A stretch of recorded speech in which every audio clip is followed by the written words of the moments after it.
Hey guys, it's Chris, and I'm back with James from Daily Use of Sports Trivia, and this is going to be my Game of Thrones Season 6, Episode 6, Blood of My Blood Q&A, and I'm sure we'll get into some Episode 7 stuff as well.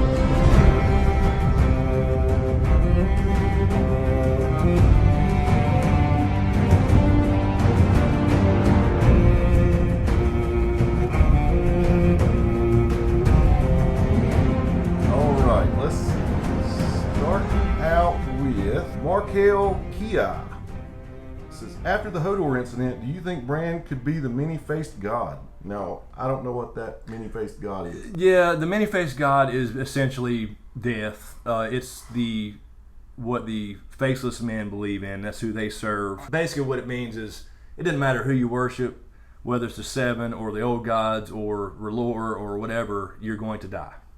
Okay. And so they believe that death is a gift. And that all started from legend in the mines of old Valyria when the Valyrian freehold held slaves, and it was so horrible, the conditions, they started, praying for death. And the first Faceless Man started giving that gift out, and that's what started the Faceless Men cult. Wow. So that's, but no, I don't think there's any gods in this story. I think it's just like Jaqen says, it doesn't matter to the many-faced god. In the end, it doesn't matter who you serve or who you worship. You all end up in the same damn place. So I don't think there are any gods. I think it almost got proven with the White Walkers, because the White Walkers were supposedly servants of the Great Other, which was the polar opposite of R'hllor, the red god that Melisandre and the red priests and priestess worship. So we saw how they got created, right? We saw them created by the children of the forest, being a man who was turned by a piece of obsidian through the heart. So that proved that there is no Great Other. Right. So therefore, there's probably not a R'hllor either. I like your logic. So, I do. Yeah, I think it's just a lot of labels. A lot of labeling going on. Okay, next question. All right, I'm going to tear your name up, but I'm sure if I knew how to pronounce it, it would sound really cool. Siandai. Q&A. If it's not too late, do you think the Mad King and wildfire visions are there to foreshadow Cersei's burning of King's Landing? She said, I will burn cities to the ground almost every season. Yes, I do. I still hold the belief that the wildfire stuff, in the visions, as I said in the visions video, I think it's there to tell Bran there is a weapon that you can use. Right. There is some of that stuff still there. The Mad King stashed that shit all over the city. Not just under. It's in a lot of places apparently cached and hidden that people don't even know about. It's still there to this day. So I think for the vision aspect, it was for Bran's set of tools, so to speak, as far as what can be used. And Jaime may know about that. Cersei may know about that. But she does have this infatuation with fire. In the book, the Tower of the Hand is already burned, and she seemed kind of infatuated by that. So that's been a long theory of mine that history is going to repeat itself. Cersei's going to at least try to burn down King's Landing, or perhaps just the Red Keep or whatever. And Jaime's going to have to stop her, like he did the Mad King. No joke. And then that would fulfill the Valonqar prophecy for you, show only watchers. They didn't include this in the prophecy when you saw Cersei in season 5, but the Valonqar is a piece where the younger brother or sister, Valonqar is a gender neutral word apparently. Right. But it can be younger siblings, so put it that way, is going to, after the younger, more beautiful queen comes and takes everything away you hold dear, the Valonqar will wrap his hands around your pale throat and choke the life out of you. So that was not included in the show, but for book readers, that would fulfill that being Jaime, because she always thinks it's been Tyrion. She thinks Tyrion being her younger brother, they hate each other, she just assumes. She's never going to assume Jaime, her lover. Right. Because he is the younger brother, he was born a minute later. They're just twins. Damn it, man. So I still think it's Cersei. Well, let me ask you this about that. In your Visions video, you mentioned the term pyromancers. Yeah. Now, have they been in the show? Am I going to see them, or was that only Visions? Yeah, you'll see a couple pyromancers in the upcoming Battle of the Blackwater when Stannis comes in season 2. You'll meet Stannis then. He will come and try to take the crown because he is Robert's younger brother. So technically, by lineage, as far as blood rights, he does have the right to be there to be the next king when Robert dies, because he knows that Joffrey and Tommen are bastards. Okay. He knows the truth. So otherwise, he wouldn't have a right if Tommen and and Joffrey were actually legitimate exactly Baratheons. So yeah, so the Tyrion. pyromancers, they make this fuel? Or They make this. It's based off that real. I think it's based off in reality. I think the Greeks had something similar back ages ago, and I can't remember the name of it.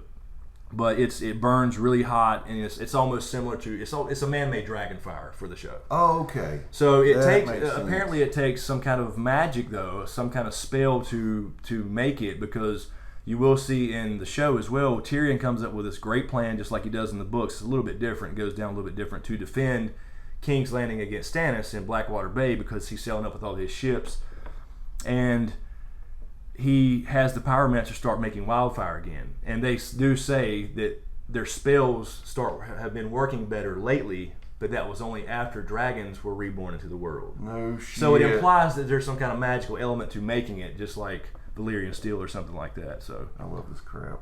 Yeah, it's crazy. All right, here we go. Masters Gaming says, Chris, I have a question for your Q&A video. How do you think this season will end, and what potential cliffhanger do you think it may be? For example, the wall collapsing or something. I could see the wall coming down in a vision. I don't think the wall will come down literally quite yet. I think we're just a tad too soon for that, although they are moving really fast. There's still a lot of stuff going on though, so I wouldn't say the wall's coming down unless it's a vision like Bran sees what could happen or will happen. I think it will come down. But the cliffhanger this year is more than likely going to be the RLJ, if it's a cliffhanger. We're definitely going to see the Tower of Joy Part 2 in Episode 10, I'm sure of it. I'm 99% sure of it. And I don't know if they'll do the cliffhanger as far as who the baby is or, whatever. Right. But Bran did have a vision there. It was a real quick one. It was one of the ones that did not repeat, like I mentioned in the Visions video. And it was Ned, and then immediately after you saw his hand and Lyanna's hand also there, and you saw a bloody body. Yeah. So that was definitely the Tower of Joy. So that's going to be Episode 10. And I would not be surprised if we get a cliffhanger with who the baby is or whatever. But we may see the actual reveal. The guy, sorry I don't remember his name, the guy who was drowned and then came back. Euron. So Euron building 1,000 ships for the Dothraki army. Well, he doesn't know that yet. Oh, he doesn't know that? No, he's just going over there to offer. Propose. You're right. That's the show's tool, if you want to use their gimmick for him to be able to offer Dany something. And then, of course, in Episode 6, Dario says, well, you need about 1,000 ships. I mean, that wasn't the same. That was a little too obvious. So. I know he sent him to build all the ships you can and all this stuff. Yeah, so. I mean, it is his intention to help her, but only because he's going to, marry her and rule with her. He doesn't know anything about maybe putting the Dothraki army on there and he doesn't know that, she's not going to want him involved. She's going to probably take those ships because she is now a conqueror. Gotcha. So we'll see how it plays out with Yara getting there first and Theon, and they have a couple hundred ships already. So we'll see. Yeah, that's right. They left early, so now they're going to magically have 1,000 ships built in the next couple weeks, I guess. Here is a question from Johnny Moondog. Great name. Johnny Moondog. Johnny Moondog says, love the Dark Sister theory. Q&A. I've had a sinking feeling this season that Dany is succumbing to her father's madness. More and more, she resorts to violence as her first option. Right. When the Dosh Khaleen touch her, her first words are, I'll have your heads. In her speech to the Dothraki, it's clear she doesn't just want to conquer, but straight up murder most of Westeros, the lords at least, etc.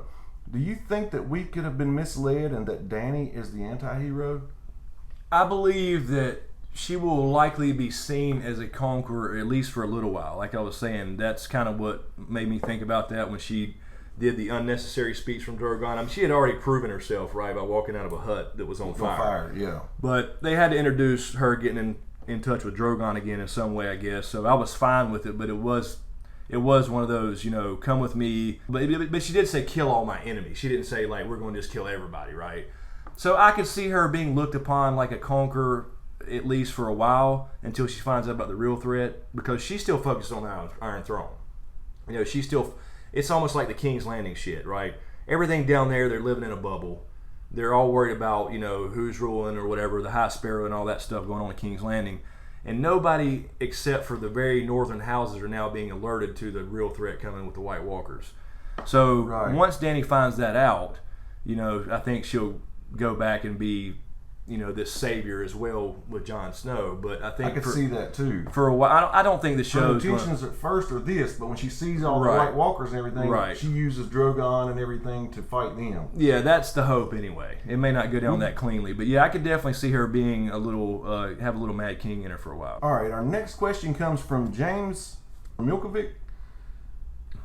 I didn't like your channel at first, but now I like it a lot.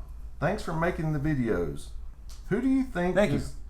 That was cool. Why didn't you like it at first, by the way? Just curious. Good question.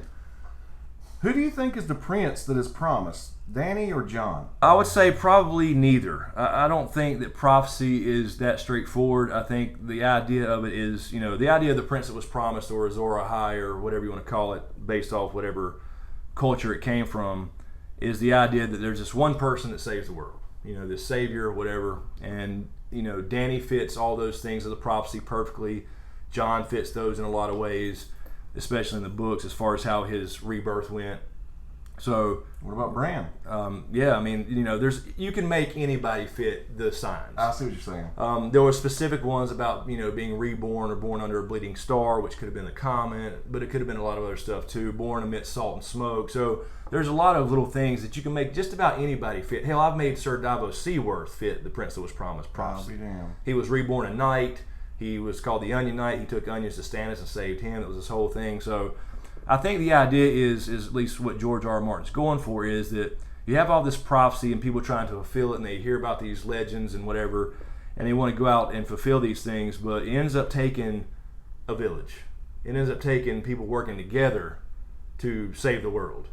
You know what I'm saying? If that makes any sense. It does make sense. So I don't think anybody is one particular figure named Azor Ahai or the prince that was promised. Now, with that said, Melisandre has already labeled Jon the prince that was promised. Oh, really?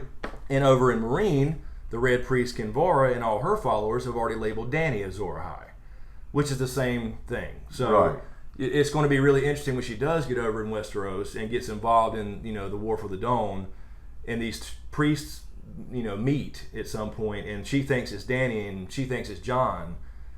It'd be a good episode. Yeah, exactly. Who's who? Who do you listen to? Who do they follow? Really? Do you follow the person that came back to life, or do you follow the person that can be basically walk through fire and not be harmed? I don't know. So yeah, the prince that was promised, I think, is going to end up being like the collective of Jon and Dany and Bran and all these endgame players. So awesome. My opinion. Next question, Kate Hunter. Kate Hunter says, Q&A, do you think there's any significance as to which Stark Snow children still have living direwolves? Does the status of the direwolves suggest anything about the narrative arcs of the characters they are or were tied to? That's a pretty good question. Yeah, we kind of went over this one time before. Some people think that whatever the owners do, it determines the fate of the direwolves. So people thought that Bran screwed up by going back in the past, and therefore Summer died. Sansa lied and Lady died, and all that good stuff. So who are the ones that are alive, still have living direwolves right now? Only Arya with Nymeria, which we haven't seen gone. I saw that. Right, so she's haven't seen Nymeria since, and then Ghost with Jon. That's the only two left? That's the only two left. So they're asking about those two then. Do you think there's any significance as to which Stark Snow children have any living direwolves? Yeah, I think that shows the importance of, first of all, the character, and I think it, again, goes back to their names, like I said before. Jon was literally a ghost for, well, not literally, but he was a ghost in the sense of the term for a couple days or hours. We're not sure how long that was. He was dead. But he may have to be sacrificed for to win this war. There's going to be this bittersweet ending, and we don't really know what that means yet. So he could be dead at the end of this thing. We don't know. Nymeria was a warrior, princess, conqueror, queen, right? Really? And so that suggests that Arya may become that type of thing. So I think it's more along the lines of, they're aligned, but I think the names kind of give you a little, at least an idea of where they're going. Sansa becoming a lady, Queen of the North. Jon was a ghost and may end up being a ghost.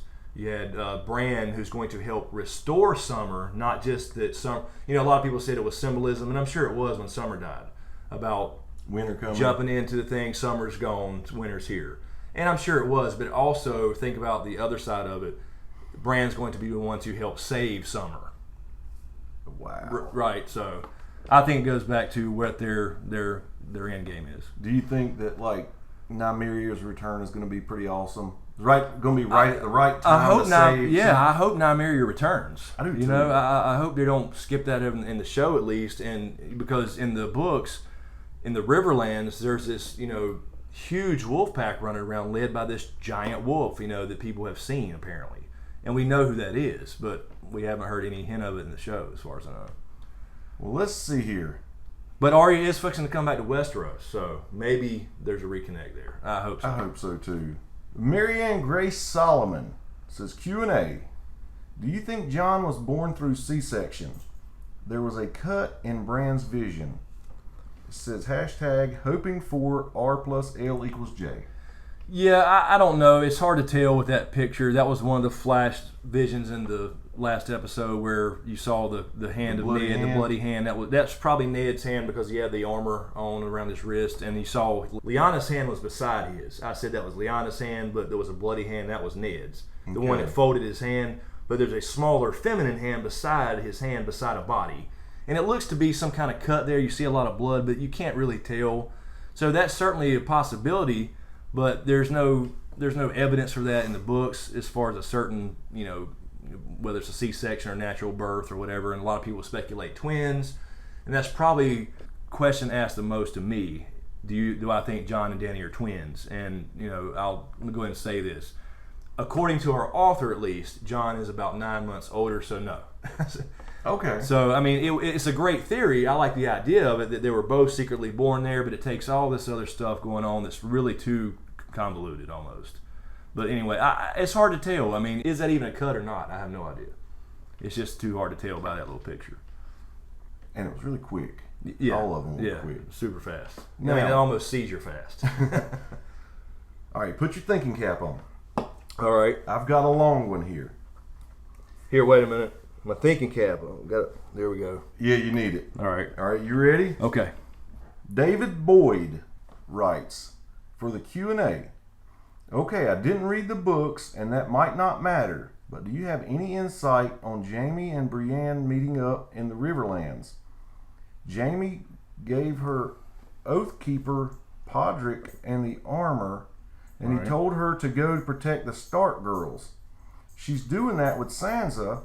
Do you think good Jaime is gone now, or will he turn on the phrase and really complete this face turn by somehow helping Brienne and the Blackfish? He was the guy we hated in the first season. Right. Then he nobly saved Brienne from the bear, saved Tyrion from execution, and had that sad moment on the boat with Myrcella last season. Right. I even felt sorry for him getting kicked out of the Kingsguard. Going to help the Freys beat the Tullys doesn't fit with who this character has become. Is he going to revert to the Jaime from season 1 and 2? Sorry, that's a mouthful. Yeah, no, I mean, I talked about this in a couple comments earlier, last couple of days. I think that he will end up, in some way helping the Starks. I don't think that old Jaime's back for good. I think this is like a temporary thing. He's pissed off because Tommen got converted to the Faith of the Seven by the High Sparrow. Yeah. And him and Cersei are kind of back together right now in the books. I mean, in the show. In the books, he's done with Cersei. He's completely done.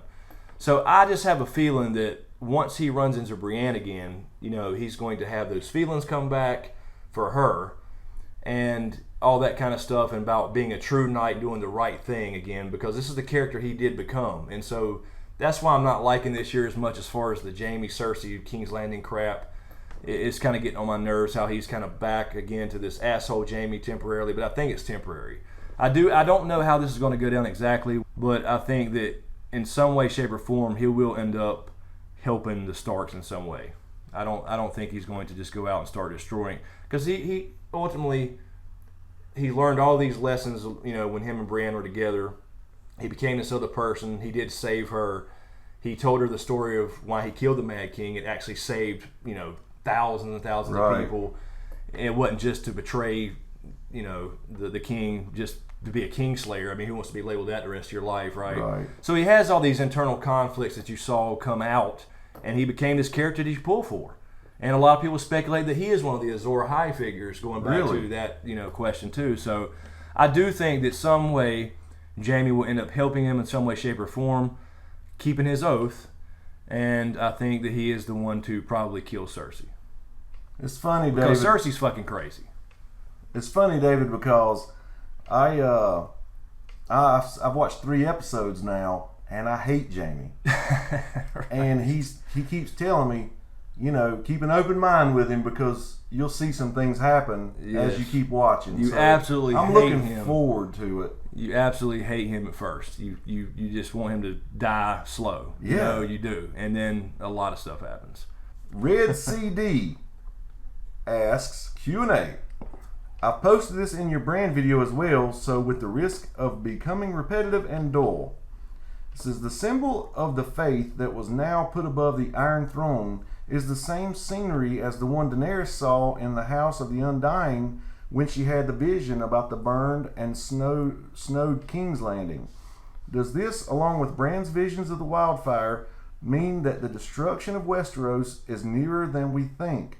Also, do you think Cersei may have something up her sleeve? We never knew what Tommen told her after his first visit to the Sparrow this season, and we don't know what Cersei's reaction was. Could she and Tommen be playing behind the scenes of this supposed collaboration between faith and regime? Could this also be Cersei's undoing? I like the idea of her having this secret plan, but I think the information Tommen told her was just about Marjorie's walk of shame. There was never going to be a walk of shame, right? I mean, she was standing out there, she never had her hair cut off, and so I think the information was as simple as that, because she immediately went to the High Council, or the Small Council, and said, Marjorie's supposed to do her walk of shame, and that's when Lady Olenna said that can never happen. And so I think that was that information, that the High Sparrow knew Tommen would go run his trap to Cersei. And that's what set up the whole army coming in with the Tyrells and threatening them and all that stuff. But what George they didn't... Exactly. That makes Tyrell, I can't stand him. I can't stand the show, makes Tyrell, I don't know why. He just reminds me of that character that you hate. So I said... when I saw the feathers all up there flapping, I just thought Jar Jar damn Binks. But so that was all planned. And as much as I would like for there to be some twist in King's Landing, I just don't think Cersei's that damn smart. She thinks she's smart, but everything she's ever tried fails miserably. So I don't think there's going to be that twist. I don't think she ever saw that coming. I don't think she ever saw Tommen sneaking down and speaking to the High Sparrow and being converted, and then he's going to be, now you have a theocracy, and she can't control him anymore. So now if you think about it, the High Sparrow is essentially the hand of the king. Oh yeah. Even though Kevin Lannister is the official hand, now the High Sparrow's his right hand man, right? Basically. So he's now basically put himself in a position to control the crown. What about the thing she said about the symbol above the throne? Yeah, so I guess I'd have to double check, but Dany's vision, that's been a long time ago, but there is when she walks into the throne room in her visions in the House of the Undying, which is completely different from the books, by the way, she walks into a snowy throne room, and seedlings are burnt out from something, whether that's dragons or wildfire. We don't know, or if it ever happens in the first place. It's just a possible future, I think. Right. That basically says that it's just at that time. So I don't really know if that's significant or not. As far as I think it's coming. I think Cersei's going to try. So what Red CD's saying is, if in fact it's the same symbol, maybe it's closer than we... but it could be, but really it could be any time after this, right? But if you think about it, we just now got the turn of Tommen, right? So they just now had the 7-pointed stars installed on the armor and the symbol and all that. So now we just know we're to that point where any time it could happen. But what's interesting is, if you remember Stannis, he changed his sigil from the stag, because he was Baratheon, to the fiery heart around the stag. And because he became religious with the red god R'hllor in Melisandre. So when he started following that god, he changed his sigil, and so now Tommen has changed his symbol with the 7-pointed star and the crown inside of that. So it's another kind of reference to that as well about, theocracy's gone awry. They don't work out too good. No, so never do. That's my opinion anyway. So the next question comes from Incredible James. Credible James asks, Q&A, do you think we'll get more Mad King visions? And do you think once Bran finds out Jon's origins, will he tell him? I don't know if we'll get more Mad King visions. I think that's probably the extent of it. I mean, we're going to get more visions for sure, unless there's something else that needs to be revealed to Bran about it. But I think we basically got the story, and I think we basically got the idea, or at least Bran got the idea of, you know, that's another tool, right, to fight the White Walkers. And maybe Jaime's involved with that because he may still know about the caches of wildfire. You know, that the Mad King left everywhere. I wouldn't think we'd get any more Mad King, and yeah, I think Bran is probably going to be the one responsible for telling Jon, although that may involve Howland Reed. He should show up sometime. He's the one survivor of the Tower of Joy that's still alive. Oh yeah, the one that stabbed the guy in the back, so to save Ned. So he's still alive, and George R. R. Martin has said that he will show up at some point. Now, in the show, we don't know for sure, but he can kind of vouch for Jon there. Because otherwise, it is going to be tough for people to believe. I mean, people have their beliefs anyway, kind of, whispers that they kind of know that Ned wouldn't do something like that. So it's definitely believed. And I think Littlefinger also has a role in that too, because we had the scene in season 5 with Sansa in the crypts when Sansa's saying they're standing in front of Lyanna's statue. She always comes up, right? Throughout this whole series, you see people in the crypts and her, looking at her statue. Oh. So, yeah, with the scene in season 5, you had Littlefinger and Sansa in the crypts, and she's talking about Lyanna, and she says, yes, he chose my aunt, and then he, kidnapped her and raped her. And Littlefinger's just kind of like, okay. And he doesn't say a word, right? So he knows. He knows something's up with it. So him and Varys, with their kind of information, I'd imagine that somebody's found out one way or the other. So, but I think that Bran is the key for that, right? Because he's going to see it in episode 10. So if he sees it, he's the only one in the world that knows it besides Howland Reed. Right. So one of them two has to be the one to tell Jon in some way.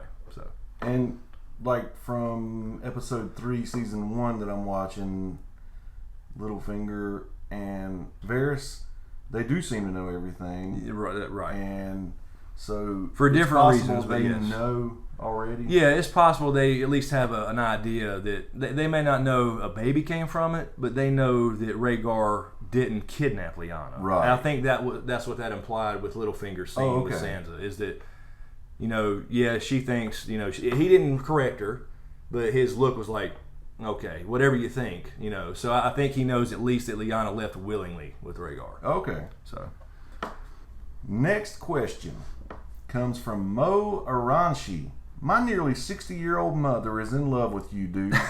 Give her a shout out. So Mo Aranshi. Yeah. Okay. Hello, Mo Aranchi's mama. How you doing? Glad you are a big fan of the show. Awesome. Thank you for that. Michael Blanchette says, Q&A, do you think the Night's King has some kind of green sight power?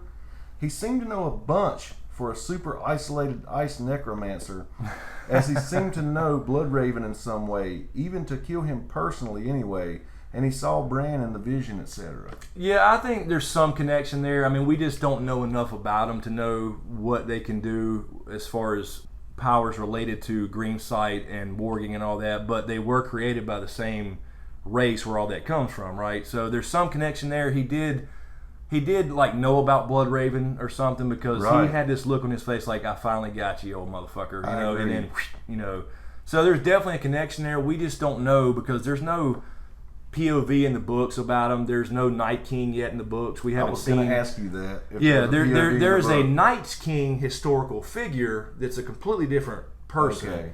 13th Lord Commander of the Night's Watch, fell in love with a female other, married her, gave her his seed and soul, and then ruled the Night Fort for 13 years as Night's King. The Night's King, so we're referring to the de facto leader of the White Walkers as the Night King. Gotcha. 2 different people, but we have that. not seen a Night King in the books yet. So we just don't know enough about him, but I do think that there's something there. I mean, he could see Bran in a vision, so obviously there's something he can. True. He's the only one that could do that. So it's just hard to say, but there's definitely a connection because they were created by the children. So Next question. Magali TS. Q&A. Do you think we could get a full Stark family reunion by episode 10? Rickon is in Winterfell. Jon and Sansa are going there. Bran is also going to the Wall, and he might be on time. Arya must be planning to return to Westeros. Yeah, I don't think we're going to get that full reunion yet. I don't think Rickon's going to make it. I think he is the Shaggy Dog story, kind of going back to the Direwolf names. If Sansa's going to be this Queen of the North figure, or eventually maybe the Queen, whatever it is that she's destined for, as becoming a lady, back to the Direwolf names again, then Rickon's in the way. And unfortunately, he's now there with Ramsay, and I think he's probably going to be killed in front of Jon in some way when they come down to blows, because, they're going to do it very unrealistically in this battle. Somehow, in all these thousands of people clashing, Jon's going to find Ramsay, right? Right. It always happens that way. That's right. Funny, man. Yeah, exactly. So, but it's TV. I get that. I have to suspend that disbelief. But I don't think Rickon's going to make it. But it's one of those things where Jon's going to see Rickon, like, Rickon, my brother, I hadn't seen you in 5.5 years. And then he's dead right in front of him, I think. Wow. So that's going to be so we're going to have to lose at least one more Stark. I do think Arya has now made her choice. She is going to be heading back at least by the end of the season. I don't think she would make it by the end of the season to anywhere up north. I mean, with their magical teleporting ability, she could. So I could see possibly Bran maybe by the end of the season, but where's he having that vision from in the Tower of Joy? So just based off that he's going to have that vision, Tower of Joy Part 2, I don't think that he would then have to go to Jon after that, is what I'm saying. Mm-hmm. And if that's episode 10, we better damn well see that in the beginning of the episode, and somehow he's already close to the Wall or whatever to get to Jon in time. I have to ask you a question here. So Bran was in the cave with Bloodraven. Right, and we don't know where that cave is exactly. And it's just up north. He would go on these visions with Bloodraven by touching the root, right? The root, right. Does he have to be at a root and touch it? I don't think so anymore. Okay. I think maybe initially, but I think he's one. It's like the X-Men, right? You have classes of mutants, class 1 through 5, right? And you got class 5 is Magneto and those guys. You're all over this, dude. So I think that you got Bloodraven and Bran, people like them are class 5 or class 6. So they're the class 6 mutants. They're off this chart. So I don't think they need. I mean, that's the way they're going to have to portray it, because there's not enough trees left. Now, unless you consider maybe there's underground root systems still all over the place, all over Westeros. So that's been kind of the question I've seen a few times too, is like, how is he seeing all this inside the Red Keep when there's no weirwood around there? Well, if there was a weirwood there... If there's a root system, maybe he could just touch the ground anything. Right, and it's unclear if the weirwood has to be dead, because, for example, in the Eyrie, Robin, Sweet Robin, has a weirwood throne, and he hears whispers. So we don't know what that means yet, but does that imply that through that dead wood something can still be done? Yeah. It's not actually connected to the root system, whatever. So, yeah, get a little piece, carry it with you. Right, so we just don't know. We just don't know how that really works yet. I personally think that blood feeds the trees, because I talked about that chapter in, I think it was A Feast for Crows, when Brienne kills a couple guys, and it specifically mentions it was under a weirwood tree. There's all these hints about blood and trees, right, as far as how they work, because in the cave, it's described as skulls and bones and shit laying everywhere, of children and men and giants and animals. Okay. So we just don't know how it works, but I mean, obviously he was still in the Matrix when he left the cave, still having all those visions. So maybe it takes him to touch one to start it, but obviously he doesn't have to be. Once he gets it going, he doesn't have to touch one. And I guess from this point on, he probably can just go into it anywhere. I'm guessing. I love the X-Men analogy. But if you think about the time thing, right? If there was a tree, like people will say, well, how did he see over here? Well, you got to remember, maybe there used to be a tree there, and those memories live on forever in weirwood.net. Amen. So even if that tree, like if you got an event where it happened over here, right, and there was a weirwood nearby, whatever the distance is, we don't know what that is. Sure. And then it got cut down. Everything that it recorded is still in weirwood.net. It just needs to be accessed. Right, it just needs to be accessed. So that's the way I got to look at it. I got just to assume, if that's the way it works, if there's some vicinity that you need to be in a weirwood tree to see an event, Sweet. that there used to be a tree nearby, right, or something. Because they all got cut down by the first men, and then the Andals came and did the same thing. So essentially, there are more trees than people think, though, still south. So there's a few. There's a few. I love it. Make his little sled that he's on out of weirwood. Maybe it's made out of weirwood. That's a good thought, though. Shit, because it was made there. Yeah, it was made there. What if it's made out of weirwood roots and it still works because it's weirwood? Hey, guys. So he's sitting there and he's got his portable little, he's got his laptop. Professor Xavier wheelchair. Exactly. He has his portable little weirwood coffin and he can just touch his own coffin, right? Awesome. Maybe. I mean, we just don't know, but that's the way I'm taking it. Awesome. Until they explain it. Moez Mejdi says, SmokeScreen Q&A. We always been thinking that the prophecies are one and the same. What if they're not? For me, there is at least 3, which are the last hero, Bran, the prince, Jon, and Azor Ahai, Dany. What do you think? Well, I think they're all the same. I think they all come from different, just like in real life, you have different cultures that have these different figures, right? From mythology that save the world or whatever. So it's just like in real life. I think they're the same thing. For example, the name Azor Ahai comes from Ashai, which is a city we'll probably never see. We were told we'll never see in the books. We're just told about a little bit. Okay. That's where Melisandre's from, a shadow binder from Ashai. So that comes from there. The prince that was promised comes from a different location. The stallion that mounts the world comes from the Dothraki. You have all these different names. Is the stallion that mounts the world the last hero? The last hero was a figure, supposedly a legendary figure 8,000 years ago that ended the long night, the first long night. So that's a legend where people think that Azor Ahai is that last hero reborn. So anyway, I mean, if you think about all the different prophecies and names of these potential saviors of the world, I mean, you have Azor Ahai, Yentar, Eldritch Shadow Chaser, the Prince that was promised, the Stallion that mounts the world. They're all, to me, basically the same thing from different cultures. And of course, some of the stories go a little bit differently depending on how they're passed down. So I think it's all the same thing. Basically, it says, here's our savior and this is what's going to happen based off beliefs, just like the real world. But it is just like the real world. Just like the real world. It sure is. I mean, they may have different names and slightly different stories, but it all kind of... Right. Okay, cool. Tom Dowd says, Q&A. At some point, will it be revealed to Sansa that Brienne is carrying half of her ancestral sword? And will it be reformed into ice?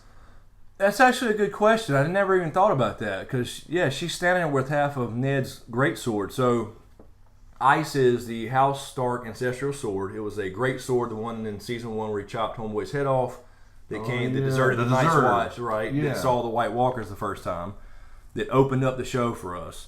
And so when Ned dies later, there's only 2 people left in the entire world that can even rework Valyrian steel. Nobody can make it. Nobody can forge it because it was apparently done with dragon fire and magic. And Tywin decided, okay, we have this giant greatsword. I'll just have it melted down and form 2 swords out of it. One was Oathkeeper, which ends up being the one that Jaime gives to Brienne, and the other was Widow's Wail that he gave to Joffrey as a wedding gift.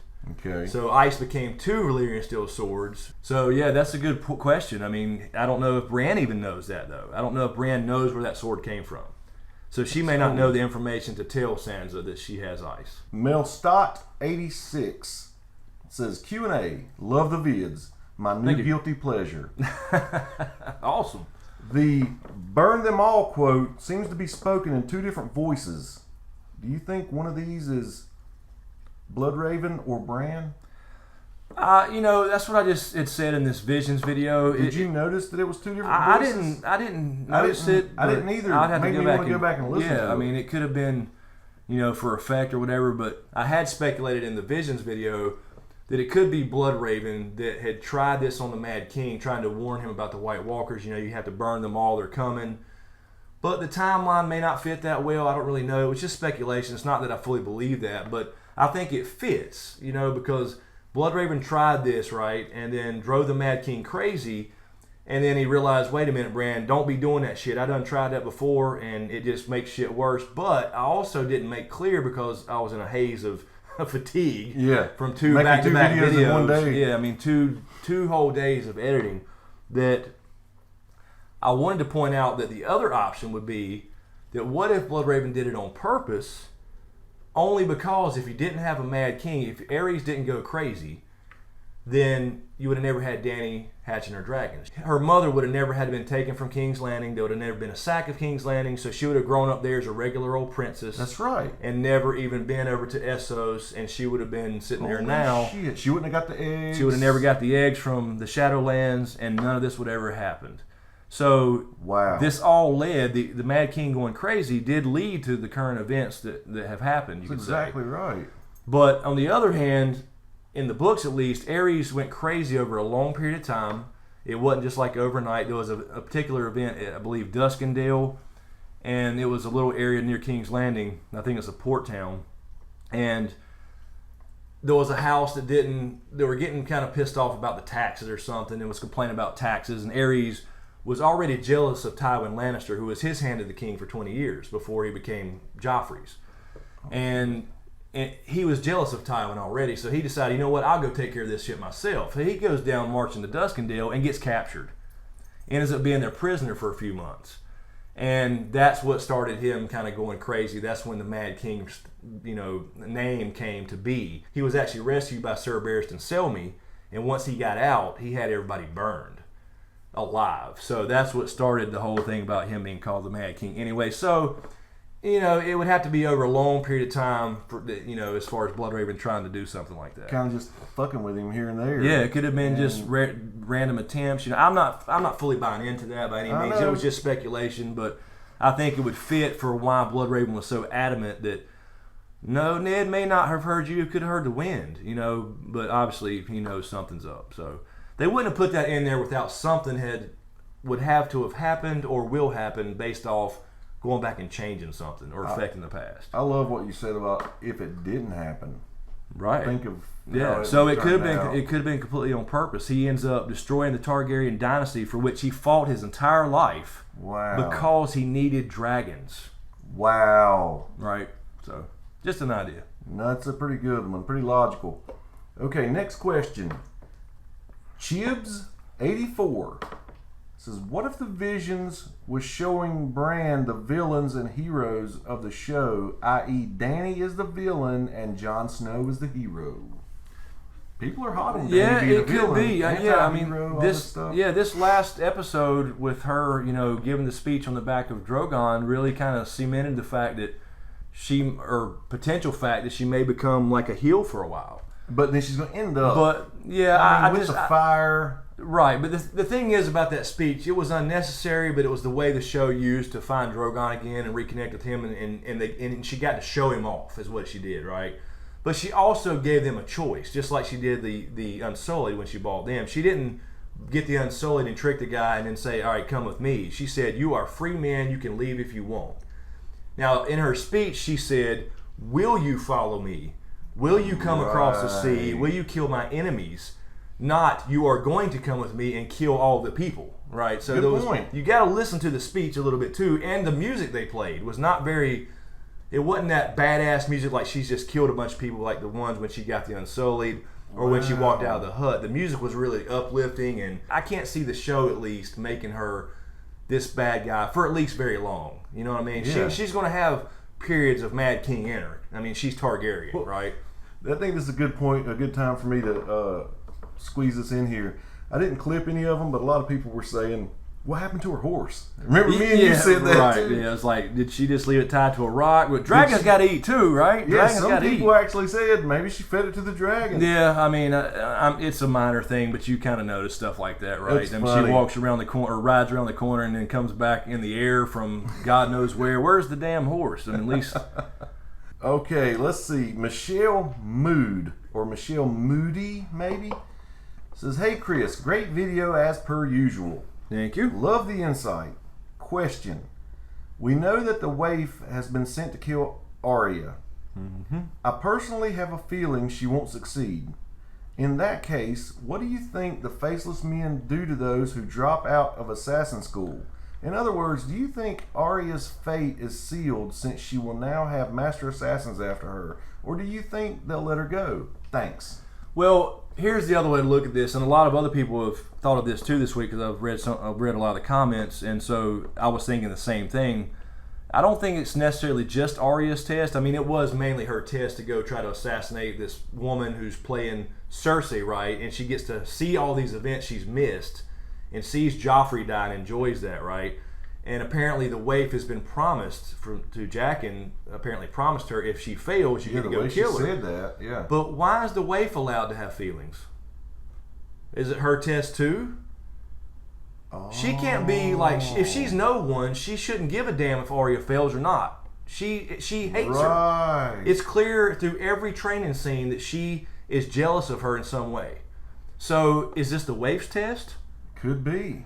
A face is going to be added to the hall either way, and it's going to be the bad haircut and waif's face, is what I'm saying. I think you're right. You know what I mean? Bad haircut. But now, as far as the whole will they let her go in the show, I don't know. In the books, it seems to be implied that there's a guy named the Kindly Man, and we don't really know who he is. It's not Jaqen there all the time. It's implied that she can leave whenever she wants. Like, if you don't want to be no one, there's the door.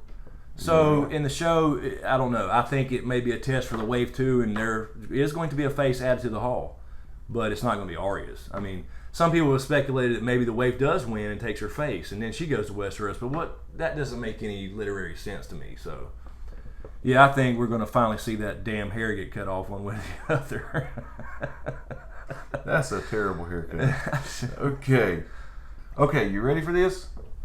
Yeah, man. Uh-oh. Jen Kalich says, "Who dat?" Oh, damn.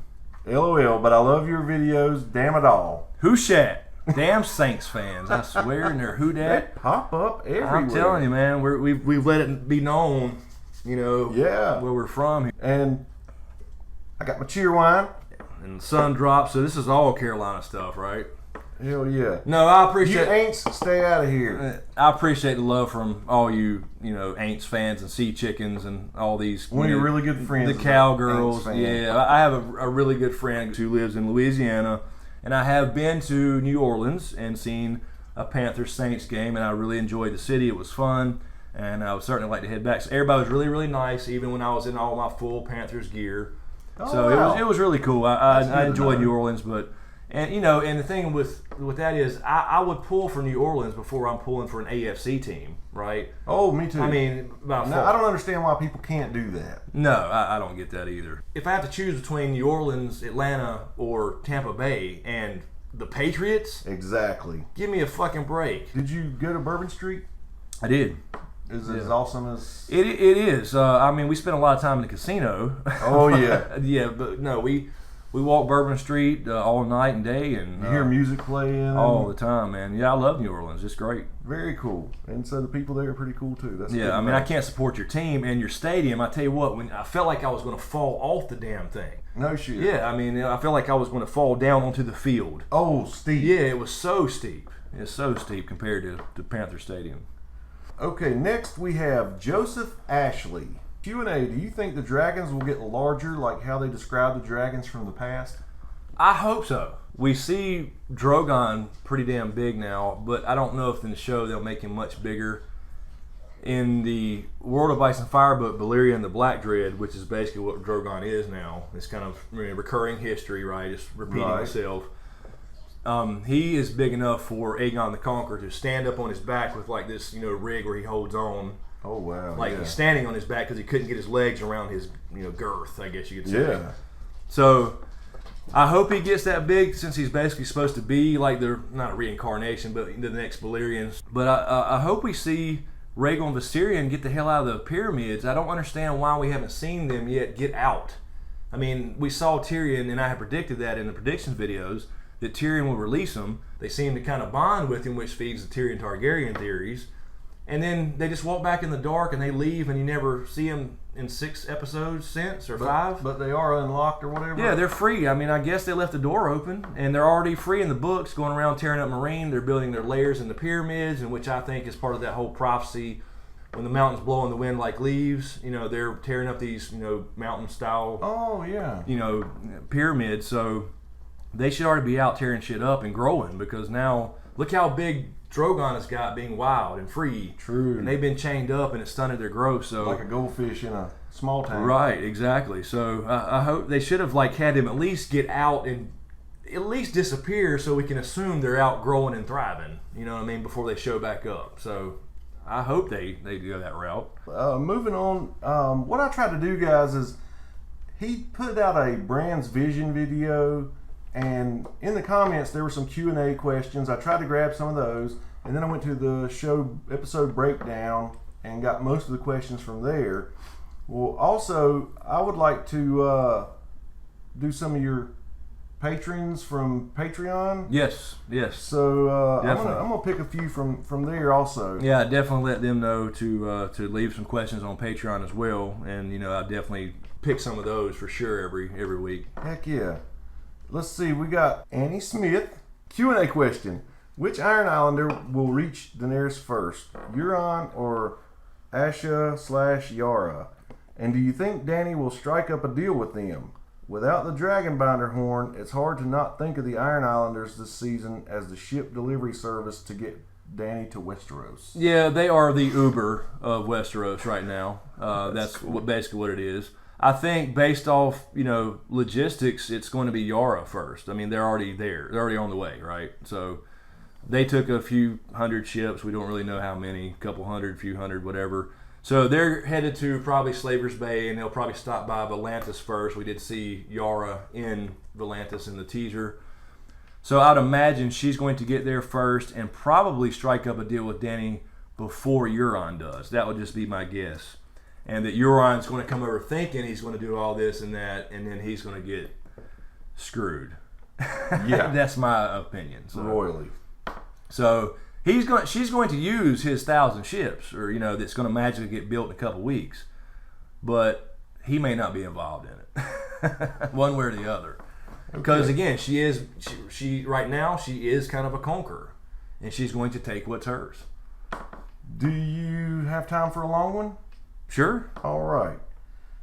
Layla Gig on Patreon says, I think I heard you say that the visions Bran was having were a download from the three-eyed raven just before he passed. Yes? And it says, what info do you think the three-eyed raven shared with benjen? He seemed to know a lot about Bran needing to be at the wall at the right time. I guess benjen will be going back to the wall too. All right. Wondering if Dragonglass to the heart will stop Jorah's scale or Dragonfire. Do you think Arya will become the assassin for House Stark? She's got skills now. Can't wait for her to kill the waif, or at least that hairstyle. One way or another, that hair will be added to the wall. Yes, it will. Wow, y'all think alike. Yep. Is the Hound going to show up to fight for the Sparrow in the trial by combat?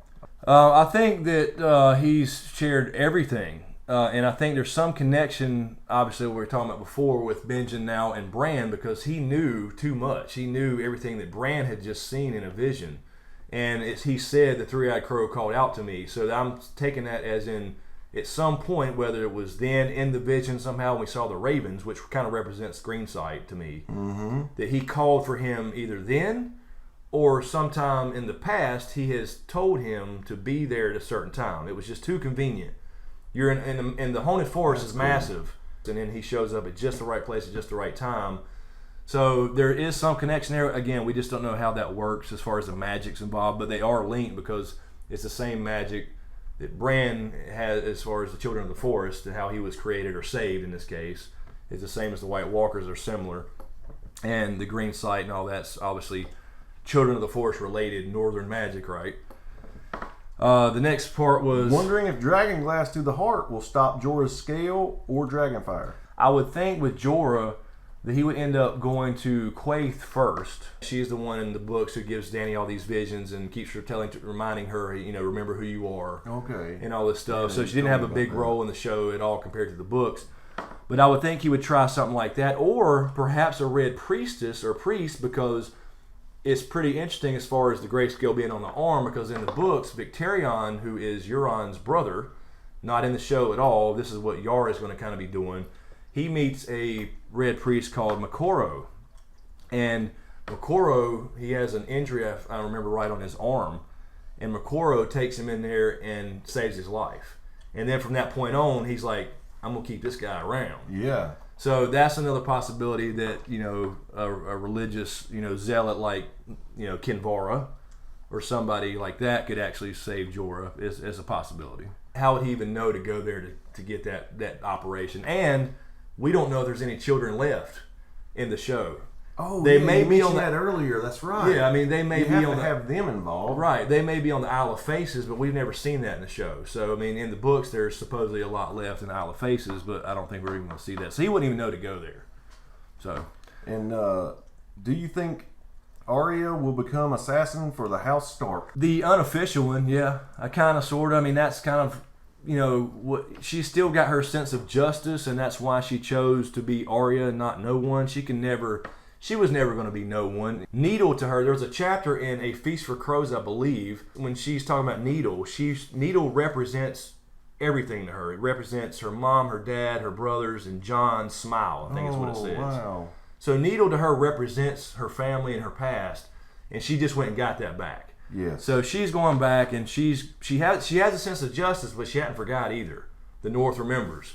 So yeah, she's going back to be the unofficial assassin, and probably headed to either the Freys first, or possibly King's Landing for Cersei or something. I don't know. We just have no idea. So she will, in a way, I guess you could say, but there's no official House Stark assassin, right? But she's going to get some off her list. I believe you. And is the Hound going to show up to fight for the Sparrow in the trial by combat? The Hound is going to show up. I definitely believe he's coming back, but I'm not completely sold that he's going to be there's going to be a Cleganebowl. And Cleganebowl is this hyped up, version of brother versus brother, the Hound versus the Mountain. The Mountain is now Zombie Mountain, and then the Hound supposedly died, but he really didn't.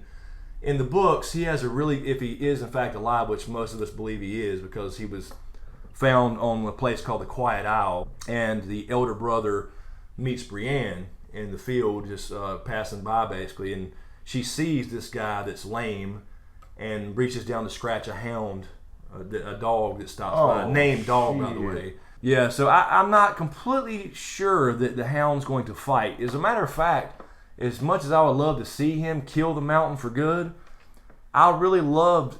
He's one of the few characters in this series that has a good ending. He went from being this, this horrible backstory to how he became, the Hound, and had this burn and all that, on his face because his brother is an asshole. And so he kind of becomes this asshole for a while, but he also has this soft spot and takes care of Sansa and Arya. Okay. And calls her a little bird and all this stuff. And he's had this whole life of violence and, drinking and all this stuff. And he ends up with an actual peaceful existence. Like his arc ends in a good place for him. Oh, cool. So I would be fine if he never comes out of retirement and goes back to fight again. But at the same time, I do want to see Cleganebowl and him kill his brother, because he promised him, Arya and himself, that he would be the one to kill his brother because he's such a bastard. Can he do it? That was my question when somebody asked me this originally a long time ago in comments, was he's lame now. He's got this injury to his leg. He's limping if he's the gravedigger, which is the gravedigger theory is exactly what I was just saying a minute ago about how he's supposedly this guy digging this grave, and Brienne kind of is questioning who he is, and the guy's saying the Hound is dead, but they're not saying Sandor Clegane is dead. He's saying the Hound is dead, as in he's a different person. So, yeah, I mean, we're definitely going to see him again. I think that's what he's definitely going to come back probably this episode. And a lot of people are speculating and hoping, and I do too in a way, that he is the face champion against Cersei in the trial by combat. I think that was close to 35 questions for you. Yeah, so that was a lot of questions. Thanks for the questions, you guys. These are really fun to do. I really enjoy this format. It's just kind of free flow, and I get to talk to somebody in the actual room instead of staring at the camera the whole time. I appreciate you guys wishing me happy birthday last week too. That meant a lot. I tried to go through and say thanks to all of you, so I appreciate it. And I had to go approve all those comments because they got marked as spam. He was replying to so many. So It was awesome. If you didn't get a thank you, it's because it's in the spam folder. That was awesome. Anyway, guys, that'll do it for us this week in the Q&A. This is going to be a little bit long, but I think it'll be enjoyable, and I really dig these Q&As. They're fun to do. And I do want to give a big shout out to my patrons on Patreon for May. I really appreciate all the support. So thank you very much to Lala Gig, Mark Joseph, a.k.a. the Snow in Winterfell, Jessica McCorder, Chris G., Joe Gaylord, Annie Smith, Kissa Powell, or Kissa, Lawrence Fransick, Darren Resinger, Murph Dog, Gregor McGinley, Red River Giant, Tamika, Jennifer Walter, Alec, Just Being Nosy, Jamal, John Erickson, Taylor Royal, Jose Calvo, Ali C., R. Slayer, MC, Dolly, and Darlene Llewellyn. So as usual, thank you guys for all the support. Be sure to subscribe to get everything. Thanks for watching, and we'll see you guys next time.